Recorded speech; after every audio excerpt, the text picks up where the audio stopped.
بسم اللہ الرحمن الرحیم۔ حضرت آدم علیہ نبینا علیہ الصلوۃ والسلام کیسی جنتی زندگی گزار رہے ہوں گے، اور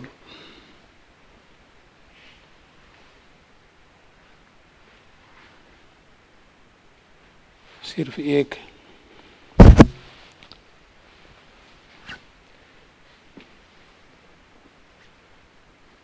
خطا اور چوک پر حق تعالی شانہ کی طرف سے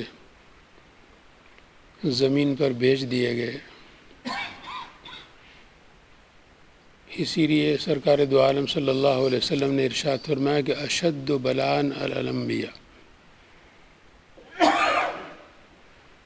کہ سب سے زیادہ آزمائش اور امتحان جن کا ہوتا ہے وہ انبیاء علیہم الصلوۃ والسلام، ثم الامثل فالامثل۔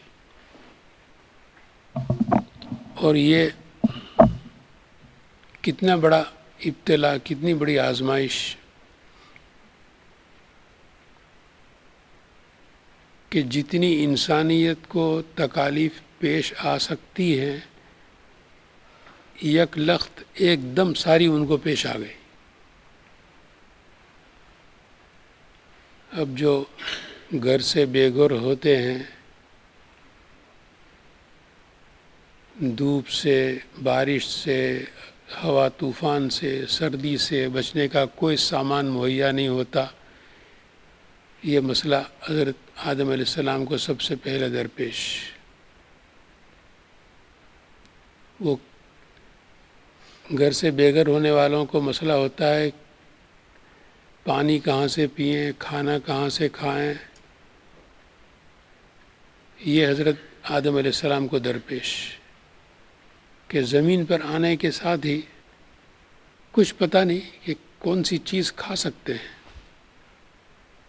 یہ کھانے کی ہے نہیں کھانے کی ہے، اس کو یہ زہر ہے، یہ کھانے کی چیزوں میں سے ہے، بدن کو کس سے چھپایا جائے۔ میں نے عرض کیا کہ حضرت آدم علیہ السلام کے ایسے عظیم الشان ابتلا کے قصے میں ہم غور نہیں کرتے کہ کس طرح وہ گھڑیاں نہیں، وہ تو سال اور دسیوں نہیں، سینکڑوں نہیں، ان کی زندگی 1000 برس کی زندگی۔ اور اب تو تھوڑی سی تکلیف انسان برداشت نہیں کر سکتا۔ روز آپ آئے دن قصے پڑھتے ہیں اخبارات میں کہ فلاں نے سوسائڈ کر لیا، فلاں نے خودکشی کر لی، اور یہ زندگی ہے کتنی؟ 50 سال، 60 70 برس کی زندگی، اس میں یہ تھوڑی سی تکلیف برداشت نہیں ہوتی انسان سے۔ اور یہ حضرت آدم علیہ نبینا علیہ الصلوۃ والسلام کو جن مراحل سے گزارا گیا، وہ برس ہا برس تک نہ کوئی مونس، نہ کوئی مددگار۔ یہاں تو سب انجمنیں پہنچ جاتی ہیں، فلاں ایڈ لے کر آیا ہے، فلاں آیا ہے، اور وہاں اور اسی طرح تمام انبیاء علیہ الصلوۃ والسلام کے متعلق آپ صلی اللہ علیہ وسلم نے فرمایا کہ سب سے زیادہ ابتلا اور امتحان حق تعالی شانہ کی طرف سے انبیاء علیہ الصلوۃ والسلام کا، اس لیے کہ انہوں نے تو قریب سے خدا کو دیکھ لیا۔ اب اس یقین کیا امتحان ہے، اس کی آزمائش۔ اسی لیے سرکار دو عالم صلی اللہ علیہ وسلم سے صرف یہ فراق اور جدائی برداشت نہیں ہوتی تھی کہ ارے فرشتہ کیوں نہیں آیا، اتنی مدت گزر گئی، وحی لے کر فرشتہ پیغام لے کر آتا تھا محبوب کی طرف سے، معشوق کی طرف سے، تو ابھی کیوں نہیں آیا؟ تو اس کا اتنا صدمہ کہ آپ صلی اللہ علیہ وسلم سب سے اونچے پہاڑ کی چوٹی پر تشریف لے آتے لیتردع من الجبل.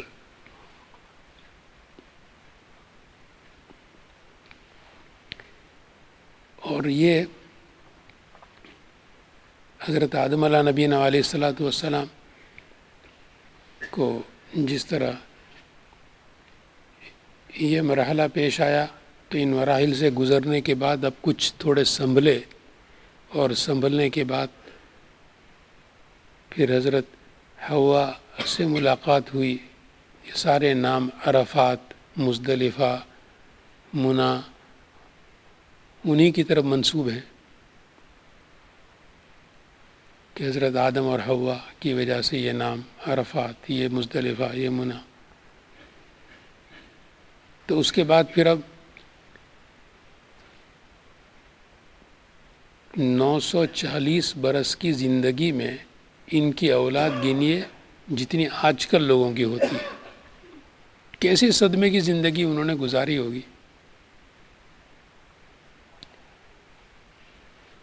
کہ جس کا ہر چیز پر اثر پڑتا ہے، صدمے کا اور تکلیف کا اور مصیبت کا. تو حضرت آدم علیہ نبینا علیہ الصلاۃ والسلام کی کل اولاد جو بیان کی گئی وہ 20 بیٹیاں اور 21 بیٹے کل ٹوٹل. اور کتنی لمبی زندگی میں. تو یہ بھی غور طلب مقام ہے، یہ حضرت آدم علیہ الصلاۃ والسلام کی اولاد کی کمی کہ وہ رونے سے فرصت ہی کہاں تھی کہ ہماری طرح سے رنگریلیاں مناتے.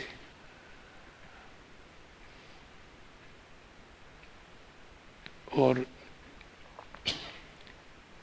جیسا میں نے عرض کیا کہ سب سے بڑا صدمہ، بلکہ ایک ہی صدمہ یہی تھا کہ حق کو میں نے ناراض کر دیا، حق ہم سے روٹھ گئے.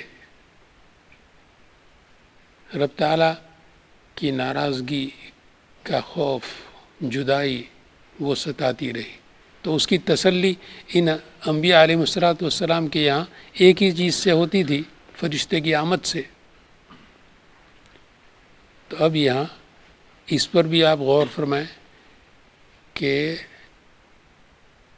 دونوں جہان کے سردار آقا نامدار صلی اللہ علیہ وسلم کے پاس وحی آئی 24,000 مرتبہ. فرشتہ وحی لے کر آتا تھا. قرآن پاک کی آیات اور اس کی تفصیل جہاں بیان کی گئی تو وہاں وحی کی تعداد 24,000 تقریباً بیان کی گئی. اور لکھا ہے کہ ایک ایک دن میں وحی کی آمد ہوتی تھی، کبھی کبھی 10 مرتبہ صرف ایک دن میں. اور حضرت آدم علیہ نبینا علیہ الصلاۃ والسلام کی زندگی 940 برس اور سرکار دو عالم صلی اللہ علیہ وسلم کی 63 برس. اور اب وحی کا موازنہ کیجیے کہ حضرت آدم علیہ الصلاۃ والسلام کے پاس وحی لے کر جو فرشتہ آیا 10 مرتبہ. اب یہ حضرت آدم علیہ نبینا علیہ الصلاۃ والسلام نے اس کو کس طرح برداشت کیا ہوگا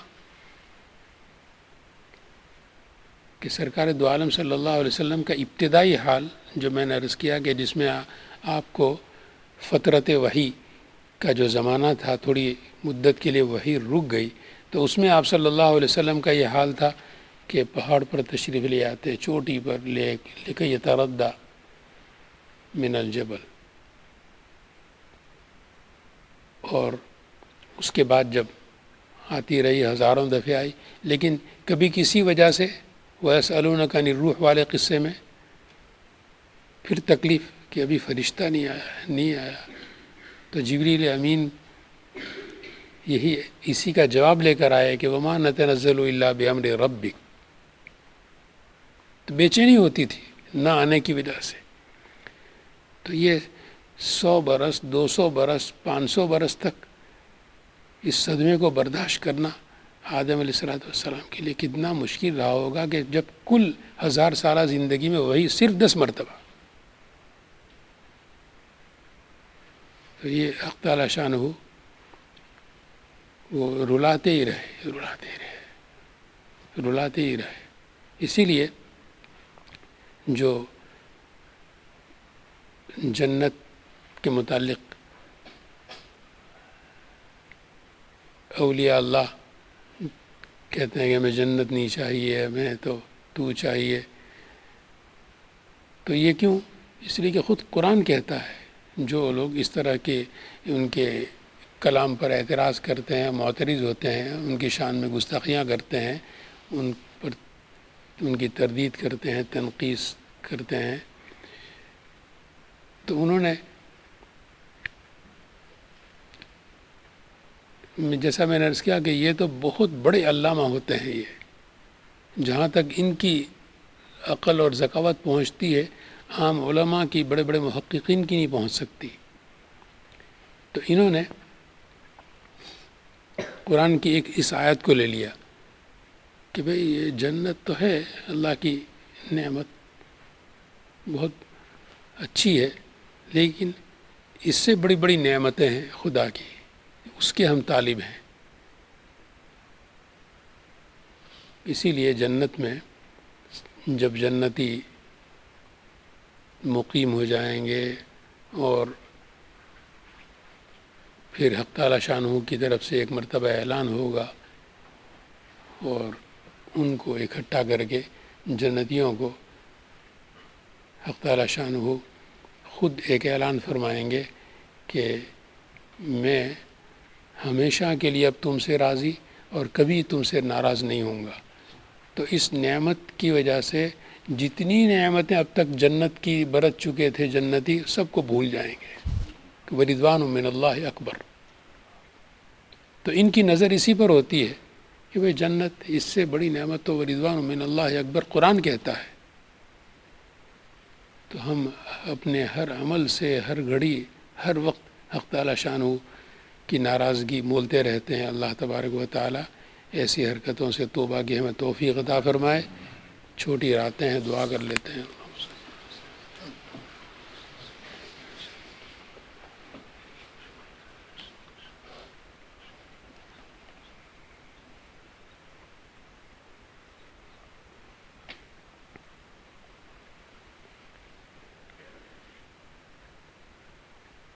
صلی اللہ تعالی